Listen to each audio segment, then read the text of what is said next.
구약성경 욥기 1장 말씀 보겠습니다. 1절로부터 5절까지 우리가 다 같이 처음부터 끝까지 함께 읽도록 하겠습니다. 시작.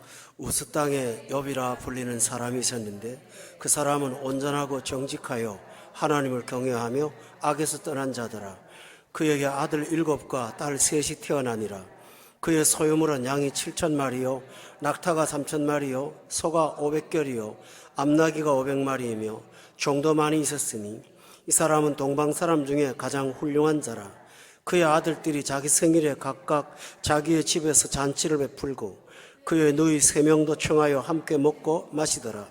그들이 차례대로 잔치를 끝내면 욥이 그들을 불러다가 성결하게 하되 아침에 일어나서 그들의 명수대로 번제를 드렸으니 이는 욥이 말하기를 혹시 내 아들들이 죄를 범하여 마음으로 하나님을 욕되게 하였을까 함이라. 욥의 행위가 항상 이러하였더라. 아멘. 구약 성경이 39권인데요. 그 성경을 크게 분류해서 창세기부터 나오는 5권의 성경을 모세 오경이라고 말하고 다른 말로는 율법서라고 말을 합니다. 그 다음에 여호수아서부터 에스더서까지 나오는 그 긴 성경 내용을 역사서라고 합니다. 그리고 이제 그 뒷부분에 보면은 그 예언자들의 선지자들의 글이 기록되어 있는 대선지서와 소선지서라는 성경들이 배치가 되어 있습니다. 근데 그 중간에 역사서하고 그 예언서의 그 사이에 하나님께서 아주 귀한 성경 5권을 배치해 두셨습니다. 그 5권이 뭐 순서 틀려더라도 한번 여러분이 말해 보세요. 저 흔히 아는 잠언 있죠? 또 전도서 있죠? 그 다음에요 시편도 있죠? 또 뭐가 있습니까? 아가서라는 성경이 있어요. 그 다음에 이제 또 욥기, 이렇게 5권을 지혜서라 그래요. 역사서는 육가 원칙에 의해서 사건 중심으로 기록되어 있기 때문에 사람이 많이 등장해요. 일도 많이 나와요. 그런데 시편이나 이 지혜서라고 하는 이 5권의 성경은 사건 중심이 아니고요, 심령 중심이에요. 내면의 세계를 열어놓는데 그 특징이 있어요.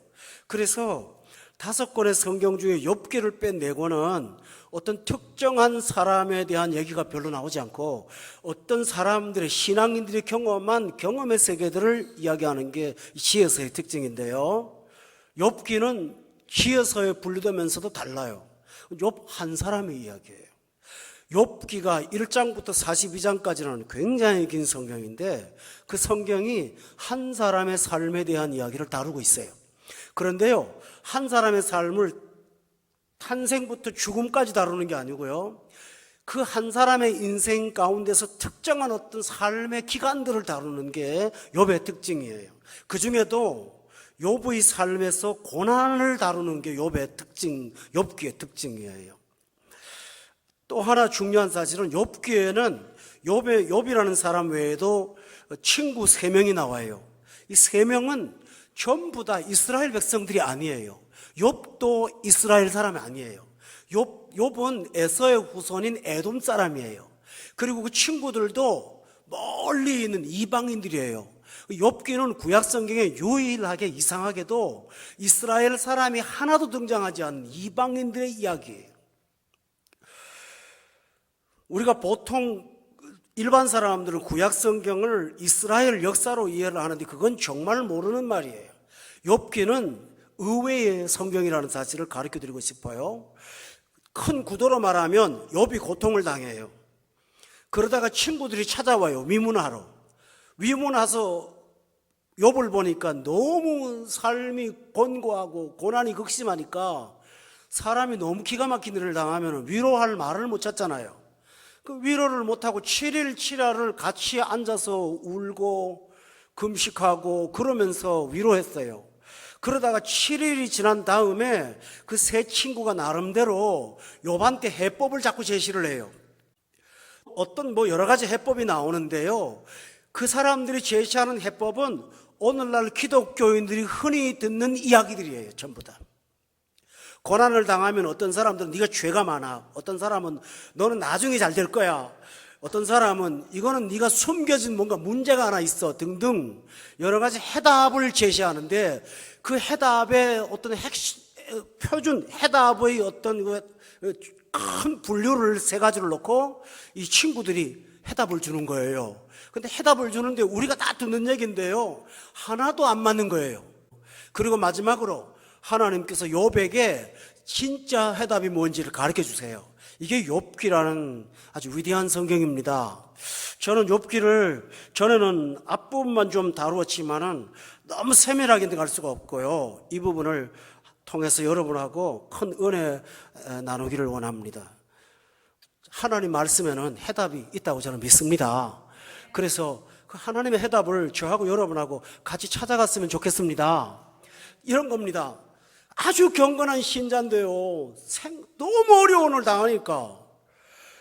욥 같은 사람은 신앙이 좀 높아요. 그러니까 하나님이 진짜 살아계시냐 그 정도로 질문하는 그런 사람은 아니에요. 하나님은 분명히 살아계시고 하나님은 사랑이고 하나님은 다 믿어져요. 그런데요, 이 문제에 대해서 해답이 도대체 뭔지, 하나님의 방법이 뭔지를 그런 찾아갔던 사람인데요, 세상 사람의 말로는 위로가 하나도 안 되는 거예요. 그런데 하나님의 대답으로 위로를 얻었습니다. 또 하나 욥의 특징은 뭐냐 하면 출발이 좋았어요. 근데 과정이 너무 힘들었어요. 그러나 결론은요, 엄청나게 더 좋은 거예요. 그래서 성경은 욥에게 주신 하나님의 결말이 있다고까지 말씀을 하기 때문에 욥은 세상 말로 하면 해피엔딩으로 끝나는, 굉장히 소망으로 끝나는 말씀이라는 것을 여러분께 말씀드리고 싶어요. 그래서 저하고 이 귀한 말씀 함께 나누면서 큰 은혜 받기를 저는 주의 이름으로 축원합니다. 1절로부터 들어가면 우스 땅의 욥이라 불리는 사람이 있었다고 그랬어요. 욥은 상징의 인물이 아니라 실제로 살았던 사람이라는 것을 우스 땅의 욥이라는 사람이 있었다는 걸 통해서 우리가 알 수가 있어요. 그런데 이 우스는 어디를 말하냐 하면 이삭의 아들이 쌍둥이로 낳는데 에서하고 야곱하고 낳잖아요. 그런데 하나님께서 리브가한테 큰 자는 작은 자를 섬길 거라고 말씀하시고, 말라기에 보면 하나님이 에서는 미워하고 야곱은 사랑한다고 하시면서 하나님께서 에서를 택정하지 않으셨다고 분명히 말씀하셨는데, 그 후손이 바로 이 우스 땅에 사는 사람들이에요. 그러니까 욥은 정확하게 말하면 에서의 후손이에요. 우리가 선택을 잘못 알아서 에서가 선택받지 못했으니까 몽땅 다 못 받는다, 그렇게 생각하면 안 돼요. 하나님께서 밤하늘의 별처럼 특별한 한 사람을 우스 땅에 심어놓은 것입니다. 근데 여기 중요한 사실은 우스 땅은 불신자의 땅이에요. 예수 믿는 사람 없다고요. 그런데요, 그 안에서 정말 하늘의 별처럼 빛나는 경건한 신자가 있었다면 바로 이 사람은 욥입니다. 여러분도 우리가 도전받아야 돼요. 세상이 점점 어두워져 가고 있어요. 세상이 점점 컴컴해져 가고 있어요. 이때 여러분은 우스 땅의 욥이 꼭 되시기를 바랍니다. 우리 모두 그 결심을 갖고 이 세상을 살아갈 수 있다면 하나님이 굉장히 기뻐하실 것입니다. 근데 1절에 보면 우스 땅의 욥이 있었다고 말하지 않고 우스 땅의 욥이라 그 다음에 뭐라 그랬나요? 불리는 사람이 있었다. 그러니까 어떤 사람들이 욥 불렀다는 거예요. 다른 말로 하면 욥은 이름도 되지만 어떤 사람들이 그 사람을 기억나게 부르는 하나의 별명과 같다고 할 수가 있어요. 욥이라는 이름이 아람어에서는 본래 뜻이 뭐냐면 우는 사람, 울부짖는 사람, 우리하고 반대로 사는 사람, 이런 뜻이 있어요. 그러니까 그 당시의 사람들은 욥을 우리하고 섞이지 않는 반대로 사는 사람, 그러고 불렀다고요. 저 지나간다, 우리하고 뜻이 안 맞는, 우리하고 마음을 같이 하지 않는, 우리하고 보조를 맞추지 않는 저 이상한 사람 하나 간다 하고 욥이라고 불렀다는 것이죠.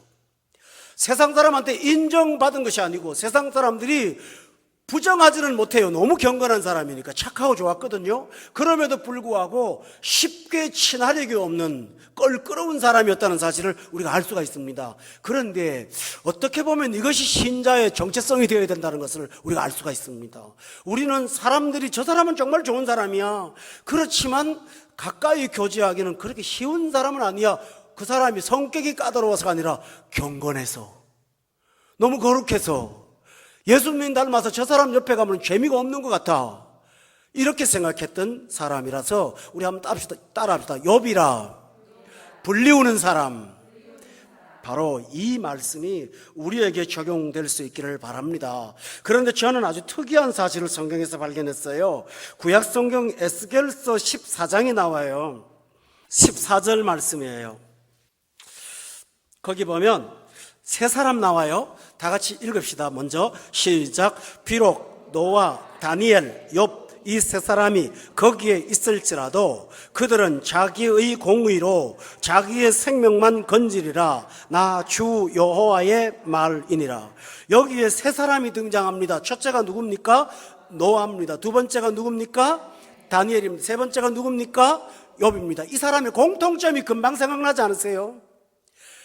셋 다요 아주 타락한 시대에서 하늘의 별처럼 빛난 하나님의 의인들입니다. 노아는 어떤 사람이죠? 홍수로 세상을 심판할 때 유일하게 하나님이 구원한 한 사람, 한 가족 중에 가장이었던 사람이 바로 노아였죠. 시대가 폐괴하고 하나님이 정말 보시기에 쓸어버릴 만큼 힘든 세월에서 유일하게 하나님이 이 사람은 당대의 의인이라고 말했던 한 사람이 바로 노아입니다. 다니엘은 어떤 사람이에요? 바벨론에 포로가 되어서 끌려갔죠. 거기 가서 이방 나라의 풍습과 문화를 따라하도록 강요받았잖아요. 그럼에도 불구하고 그는 거룩한 생을 살아서 나라가 4번이나 바뀜에도 불구하고 그는 2인자로서 정권을 유지하면서 거룩한 생활을 주도했던 위대한 민족의 영적인 조상입니다. 그러면 누굴까요? 노아나 다니엘이나 그 다음에요 욥이나 공통점이 뭐죠? 신앙생활을 하기 좋은 환경에서 한 사람이 하나도 아니라는 거예요. 할 수가 없는 사람들이라는 거예요. 너무 어려운 사람들이라는 거죠. 신앙생활을 하기가 너무 힘들고 어려운 시대에 가서 내가 은혜 받으려고 하면 은혜를 줄 만한 목회자가 있는 것도 아니고 경건한 신자가 동료가 되는 것도 아니고 누가 나를 격려해 줄 사람도 없는 정말 외로운 속에서도 하나님을 기쁘시게 해드린 그런 사람이었습니다. 그 중에서 하나님이 오늘 누구를 말하고 있습니까? 욥을 말하고 있어요. 그렇다면 성도 여러분 기억하십시다. 하나님은 온 세상이 다 깜깜할 때 누구를 찾아다니실까요? 누구를 찾아다닐까요? 욥 같은 사람 하나 보려고 하나님이 온 사방 다 다니시는 거예요. 눈여겨보시는 거예요. 본문에 욥기 1장 보면 봐요. 그게 나와요. 거기 보면 8절 말씀에 여호와께서 사탄에게 이르시되 내가 내 종 욥을 주의하여 봤느냐? 라고 말하죠. 그 말은 다른 말로 뭡니까? 하나님이 그를 주의하여 본 사람이 누구란 말이죠? 욥이라는 사람이에요. 오늘 이 세상에 많은 기독교인들 있어요. 그 중에서 여러분은 하나님이 특별히 주목하고 야 두바이에 저런 사람 하나 사네? 야 한국교회 점점 어려워져 가는데 저런 사람 하나 있네? 하고 여러분을 하나님이 기뻐하시면서 사탄한테 너 그 사람 봤어? 그만한 사람 봤어? 하고 자랑거리가 될 만큼 하나님은 그런 사람을 찾아다니고 있다는 사실을 기억하십니까? 우리가 하나님이 찾아진 바 되는 사람들이 꼭 되기를 우리가 신앙생활의 목표를 잡고 살아가시는 우리 모두가 될 수 있기를 바랍니다. 하나님께서 기뻐하는 일이죠. 본문 8절에 보면 끝에 하나님께서 욥을 평가할 때 뭐라고 합니까? 하나님을 경외하며 악에서 떠난 자는 뭐죠? 그와 같이 온전하고 정직하여 하나님을 경외하며 악에서 떠난 자는 어디에도 없다고요? 세상에 그렇게 찾아봐도 다른 데는 없더라. 정말 이 사람 진짜다. 우리 교회도 막 좀 여가 되지 않은 말로 정말 진짜 교회, 여러분 성도님들도 진짜 성도, 하나님이 세상에는 그런 거 없어. 세상에 다른 데가 찾을 수가 없는데야 하고 하나님이 기뻐하고 좋아하는 사람 된다면 이것이 여러분이 세상을 이기는 능력 있는 사람이 될 줄로 저는 믿습니다. 히브리서 11장은 이런 사람을 가리켜서 세상이 감당할 수 없는 사람이라고 분명히 기록되어 있습니다. 여러분 찾아보겠습니다. 우리가 바로 그런 사람 돼야 되겠죠. 히브리서 11장 38절입니다. 여기에 다 같이 한번 읽어보겠습니다. 시작. 이런 사람은 세상이 감당하지 못하느니라. 거기까지만요. 이런 사람은 세상이 감당하지 못하느니라. 그런데요, 세상이 감당하지 못한다는 말은 무슨 말일까요? 밖에 돌아다니면서 당신 나빠 하고 정지하고 다니는 건 없어요. 그런데 세상이 그 사람만 옆에 오면 불편하기도 하면서 그 사람 필요하기도 하면서 우러러보기도 하면서 함부로 대하지 못하는 경건한 두려움과 경외가 권위가 있는 사람이었다라는 말이지요.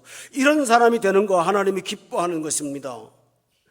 그렇게 하다 보면 히브리서 11장 한 번 더 보십시오. 거기 보면 노아의 예를 들 때 끝에 보니까 이로 말미암아 세상을 정죄하고 믿음을 따르는 의의 상속자가 되었다라고 되어 있습니다. 그렇다면 이제 1절로 돌아가서 욥기를 돌아가서 보겠습니다. 1장 1절에 보면 그는 도대체 어떤 사람이길래 하나님께서 세상에는 없는 사람이라고 칭찬하셨을까요? 1장 1절을 보면 여기에 그 사람의 성품이 나오고 영성이 나옵니다. 1장 1절에 그 사람은 온전하고 그 다음에 뭐라 그랬나요? 정직한 사람이었어요. 성도 여러분, 온전하다는 말은 성경에서 자주 쓰는 말이에요. 사람이 완전한 사람은 존재하지 않아요. 그러나 하나님께서는 온전한 사람 되기를 원하세요. 온전하다는 말은 한마디로 말하면 예수님 많이 닮은 사람을 말해요. 그런데 정직한 사람이라는 말은 어떤 뜻일까요? 그것은 이중성이 없는 사람을 일컬어서 정직한 사람이라고 고백해요. 개역 한글 옛날의 성경 있잖아요. 그 성경에 보면 순전하다라고 돼 있어요. 나는 그 번역이 더 옳은 것 같아요. 정직 그거보다는 순전하다. 이와 같이 온전하고 순전한 사람 이렇게 말하거든요. 여러분, 순전한 사람, 하나님이 그런 사람 기뻐해요. 성도 여러분, 신앙에서도 이 사람은 참 순전한 사람이었어요. 우리가 욥기를 읽으면요, 어떨 때는 이거 이래도 되나? 하는 거 있습니다. 욥이 자기 태어난 생일을 막 저주하고 내가 태어나지 말았으면 그날 태어나가지고 어머니의 젖을 먹지 말고 그냥 태아에서 사라져 버려 죽었더라면 하면서 굉장히 원망을 하잖아요. 그러면요, 어떤 신자들은요, 야, 이거 신앙생활이 믿음이 형편없는 거야. 그 친구들이 그랬어요. 네가 하나님을 함부로 그러냐고요. 근데 욥은 정직했어요. 우리가 말을 함부로 해서는 안 되겠죠.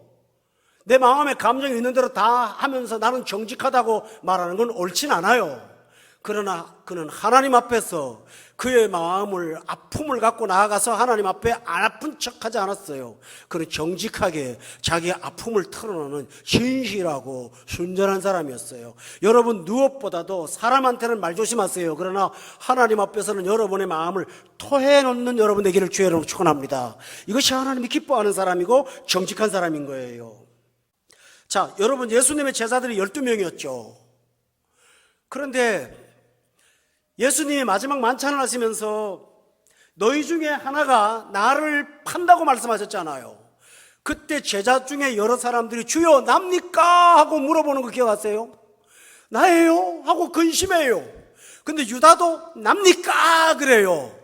여러분, 그 유다의 마음이 어떤 마음이에요? 이중성 있는 마음이죠. 하나님께서 그런 마음 기뻐하지 않는다라는 거예요. 그러나 인품이 진실하고 정직하다고 다 좋은 거 아니에요. 여러분, 1절에 보면 정직하여가 끝나지 않고 그 다음에 하나님을 뭐 한다고요? 경외한다. 여러분 주목해 보세요. 사람이 자기가 진실하고 정직하고 나는 거짓이 없는 사람일수록 하나님이 없는 사람은 무서워요. 자기 의를 갖고 얼마나 사람을 무섭게 대하는지 몰라요. 나는 바탕이 깨끗한 사람이라고 하면서 남을 정죄하고 다른 사람한테 내가 이런 사람이라고 말하면서 상당히 과시를 하죠. 그런데 순전하고 정직함과 그건 반쪽이에요. 진짜 온전하려면요, 그러기 때문에 누구를 경외해야 돼요? 하나님을 경외해야 돼요. 하나님 경외하지 않으면요, 내가 최고예요. 자기 기준으로 사람 정죄하고 잣대를 갖고 비판하고 그런단 말이에요. 이런 사람일수록 자기 모순에 빠지게 됩니다. 그러나 그는 순전하고 정직하면서 동시에 하나님을 경외했습니다. 이게 말이 무슨 말일까요? 자기가 순전하고 정직하다지만 자기 자신이 완벽하다고 생각하지 못한 사람이에요. 그래서 그는 하나님을 경외하며 그 다음에 뭐에서 떠났다고요? 악에서는 그냥 안 떠나져요. 하나님을 경외해야 악을 이길 수가 있어요. 이 순서를 기억하세요. 하나님을 경외하는 게 먼저고 악에서 떠나는 게 뭐예요? 다음이에요. 그러니까 하나님을 경외함으로 악을 해결할 수가 있어요. 그렇지만 이 사람은 자기 자신에 대해서나 가족에 대해서 항상 경건하게 살지만 그래도 하나님을 마음 아프게 할까 하는 두려움을 갖고 있었던 사람이에요. 여기 4절 말씀에 한번 보세요. 다 같이 한번 읽어볼까요? 4절 시작.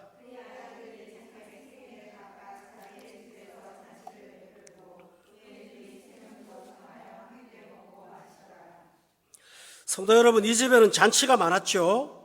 식구가 몇 명이에요? 자녀가? 10명이니까 10명이 생일날 잔치하면 1년에 최소하도 몇 번 잔치해요? 10번을 잔치하죠.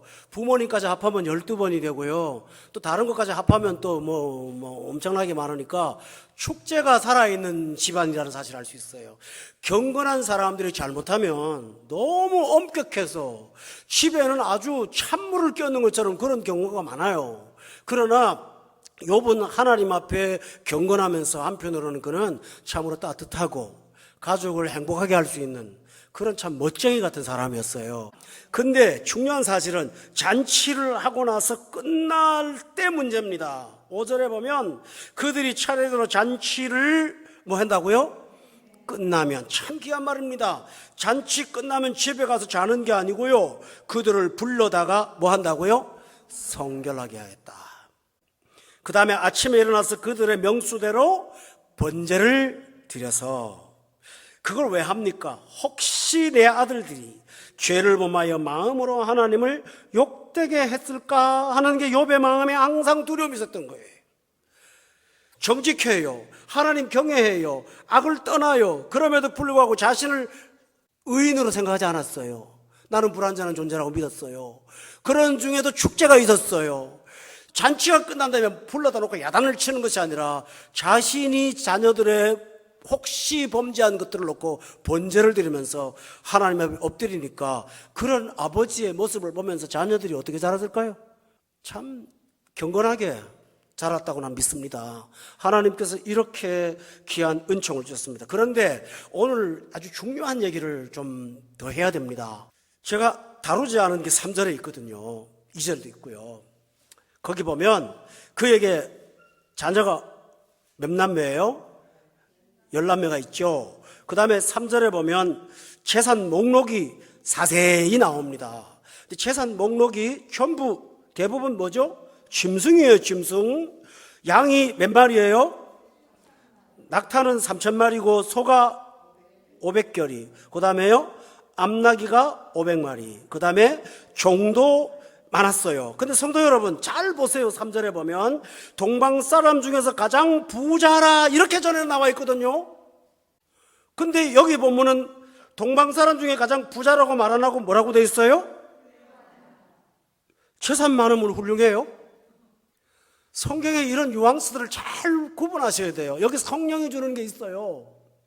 다른 말로 하면요, 이 사람의 축복은요, 이 사람이 받은 복은요, 하나님을 경외하는 자가 받고 누리는 복을 받은 사람이에요. 따라서 이런 경우를 일으켜서 그냥 부자라고 하지 않고 훌륭한 사람이라고 그렇게 말합니다. 제가 이렇게 말씀드리는 까닭이 있습니다. 양이요, 복 받아야 새끼를 많이 넣거나 건강한 걸 넣거나 하는 게 사람 마음대로 됩니까? 짐승도요, 교미를 시키려고 집어넣어도요, 자기 마음에 안 들면 같이 이렇게 안 있습니다. 서로 싸워요. 사람이나 짐승이나 그런 면은 같은 것 같아요. 그러니 새끼를 많이 낳아서 자꾸 재산이 불어나는 거에는 하나님이 뭔가 하시는 손길이 있다는 것을 우리는 분명 일 수가 있습니다. 할렐루야. 있어요, 분명히. 그런데 왜 훌륭하냐 그러면, 여러분 잘 보세요. 성경에는 부자가 두 종류가 있어요. 하나는요, 부해서 죄 짓는 죄인 부자가 있어요. 네가 많이 가져서 나를 잊어버리는 사람도 있고요, 부에서 가난한 자를 멸시하는 사람도 있고요, 부에서 하나님을 떠나는 사람도 있다면 그 부는 훌륭한 부가 아니라 그건 죄죠. 부정한 방법으로 치부를 했다면 그걸 어떻게 복이라고 할 수가 있겠습니까? 따라서 성경은 분명히 구분합니다. 악인의 부가 있고 의인의 부가 있어요. 여러분, 복이라는 말은 물질이 많으면 무조건 복이라고 성경은 절대로 그렇게 가르친 적 없어요. 동양식 복은요, 잘 먹고 잘 사는 거예요. 그러나 하나님 주시는 복은 아니에요. 달라요. 가난해도 복이 있을 수 있고 부자도 뭡니까? 악이 있을 수 있어요. 근데 오늘 본문에 보면 욥은 훌륭한 사람이에요. 다시 말하면 의로운 사람으로서의 복이에요. 이게 진짜 복이에요. 여러분이 하나님 앞에 심판을 받아서 물질이 많으실 수도 있어요. 급속도로 망할 수도 있어요. 그거는 복이 아니에요, 여러분들이요. 소돔과 고모라가 왜 멸망했어요? 가난해서 멸망하지 않았어요. 너무 잘 살아서 멸망했잖아요. 아모스서에 나오는 사람들은 바산의 암소라고 말하면서 너무 잘 살아서 망했잖아요. 그 부는 저주지, 그 부는 축복이 아니에요. 저는 여러분이 축복과 하나님의 의로운 복으로 채워지는 부요함이 있기를 주의 이름으로 축원합니다. 난 여러분이 그렇게 되기를 바라요. 그럼 그 복은 도대체 뭔가?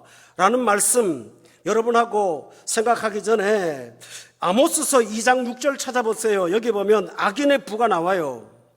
어떤 사람이 하나님 앞에 복이 아닌 부자인가? 6절에 다 같이 한번 읽어볼까요? 시작. 이와 같이 말씀하시되 이스라엘의 서너 가지 죄로 말미암아 내가 그 벌을 돌이키지 아니하리니 이는 그들이 은을 받고 의인을 팔며 신 한 켤레를 받고 가난한 자를 팔며 7절요 힘없는 자의 머리를 티끌 먼지 속에 발로 밟고 연약한 자의 귀를 굽게 하며 아버지와 아들이 한 젊은 여인에게 다녀서 내 거룩한 이름을 더럽히며 8절 모든 제단 옆에 누워서 전당 잡은 뒤에 누우며 그들의 신전에서 벌금으로 얻은 포도주를 마시는 사람이라면 이것을 과연 하나님 앞에 받은 복이라고 말할 수가 있을 거냐라는 말입니다. 부의 근거도 악이요 사용도 악이라면 이것은 복이 아니라 저주입니다, 여러분. 그렇다면 욥이 받은 물질의 축복은 무엇일까요? 우선 첫째로 여러분 잘 들어보세요. 기억하고 성경 봅니다. 저 따라하세요. 재산이 많아도 믿음이 변하지 않습니다. 하나님을 사랑하는 마음이 안 변하는 거예요. 이런 사람이 진짜 복이에요. 네가 재물이 많아서 나를 잊어버렸다 할까? 하나님이 두려워했다 그랬잖아요. 재산이 많아도 하나님을 사랑하는 마음이 조금도 안 변한 사람이 바로 진짜로 복받은 사람이에요. 욥기 31장 찾아보세요. 여기 보면 그 말씀 나옵니다. 욥기 31장 24절 25절 욥의 고백입니다. 다 같이 읽읍시다. 시작. 만일 내가 내 소망을 금에다 두고 순금에게 너는 내 의뢰하는 바라 하였다면 만일 재물의 풍부함과 손으로 얻은 것이 많음으로 인하여 기뻐하였다면 이 말이 무슨 말입니까? 내가 물질 때문에 기뻐하고 이것 때문에 유혹받는 사람 아니라는 것입니다. 아무리 물질이 많아 나는 믿음으로 조금도 달라지지 않았다. 여러분이 그렇게 말할 수가 있겠습니까? 이 사람이야말로 물질의 부요함을 얻은 복 있는 사람이라고 저는 믿습니다. 여러분은 가난할 때나 부할 때나 하나님에 대한 믿음의 충성도가 조금 더 변치 않는 여러분 되시기를 예수 이름으로 축원합니다. 제가 이런 말하고 싶어요. 부해서 하나님을 멀리 떠나면 그 부를 하나님께서 가져가시겠죠. 여러분의 영혼을 사랑하신다면. 그러나 부해도 여러분이 하나님을 사랑한다면 더 주셔서 그 부로 하나님의 영광을 위해 살도록 이끌어 주시겠죠. 아멘. 또 하나는요, 진짜 물질로 받은 복, 물질의 복을 받은, 물질이 복이 되는 사람이 누굴까요? 욥기 31장 16절 찾아보세요. 여기 보면 이런 사람이 물질 복 받은 사람이에요.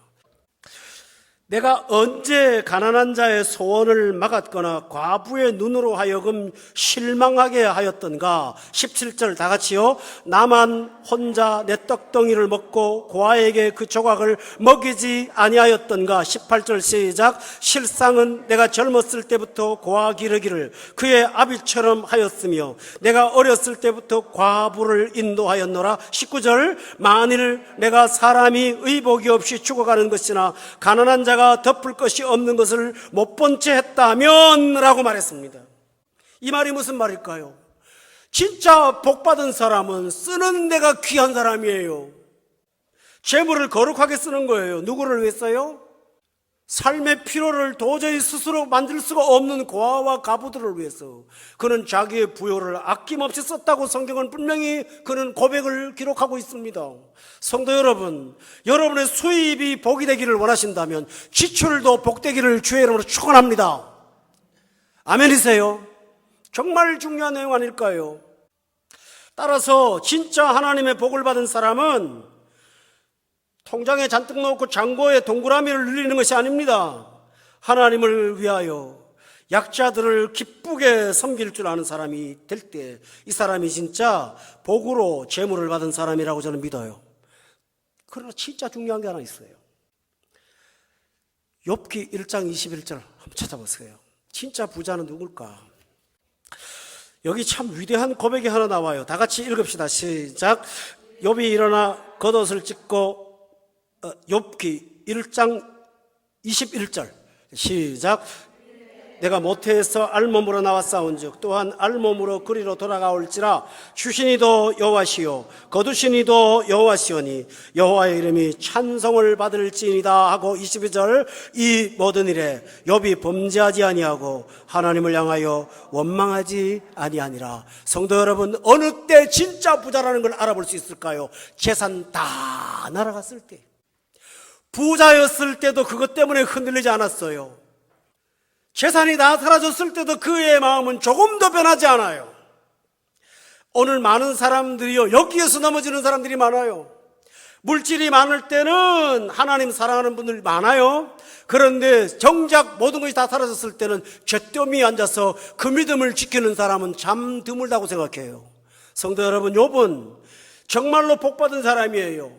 의인의 재물의 특징은 하나님이 걷어가셔도 그 자리에서 여전히 찬양할 수 있는 사람, 이런 사람이 하나님의 사람인 줄로 믿습니다. 여러분, 진짜 그 사람이 복받은 사람이에요. 오늘 이 세상에 많은 사람이 부가 아니라 축복이 아니라 저주가 되는 사람도 있는데요, 부가 있기 때문에 주님도 덜 의지하고 부패하고 우상이 되는 경우가 얼마나 많은지 모르는지 몰라요. 보세요, 물질이 없을 때는 물질을 그렇게 우상화시켜요. 물질이 있으면 어떻게 되나요? 누리는 거에 또 우상이 돼 있어요. 그런데요, 의로운 부자는 그렇지 않았어요. 그러다가 생활이 어려우면 죽을 것처럼 힘들어하지만 욥은 어느 때나 한결같이 물질 때문에 마음이 변화된 건 하나도 없어요. 여러분, 욥기 1장부터 끝장까지 보면요, 욥이 돈 때문에 흔들리는 신앙 하나도 없어요. 어디였어요? 자기 고난이 왜 하나님이 이런지 그 이유를 몰라서 마음이 심령이 낮아진 건 있었지만 돈 때문에 올라갔다 내려갔다 이래 본 사람이 아니에요. 하나님께서 이런 자를 보고 훌륭한 사람이라고 한 거예요. 따라서 우리 모두가 다 하나님이 기뻐하는 의로운 부자가 되셔서 훌륭한 사람이라고 인정받는 우리 모두가 될 수 있기를 예수 이름으로 축원합니다. 오늘 1절로부터 5절까지 말씀을 마칩니다. 결론을 내리겠습니다. 여러분, 오늘 말씀은요, 욥기 42장 전체의 서론입니다. 서론 반입니다. 다음 시간에 이제 서론의 반을 더합니다. 왜 이야기를 미리 할까? 욥같이 이렇게 완벽한 정도의 사람일지라도 고난이 있다는 걸 가르쳐주기 위해서 하나님이 서론의 커튼을 열고 욥의 문을 열어주시는 것입니다. 오늘 성도 여러분, 다음 한 주간 동안 기도하면서 우리 다음 주에 만나서 욥을 하나님이 어떻게 다루시는지를 보면서 우리가 함께 은혜 나누기를 바랍니다. 오늘 말씀 여기서 마치겠습니다만 여러분 꼭 기억하실 사실은 기왕에 사시는 거 욥처럼 의로운 부요로 하나님을 기쁘시게 해드리고 의로운 성품으로 하나님 기쁘시게 해드리고 의로운 부모로서 하나님 기쁘시게 해드리는 우리 모두가 될 수 있도록 우리 함께 기도합시다. 할렐루야.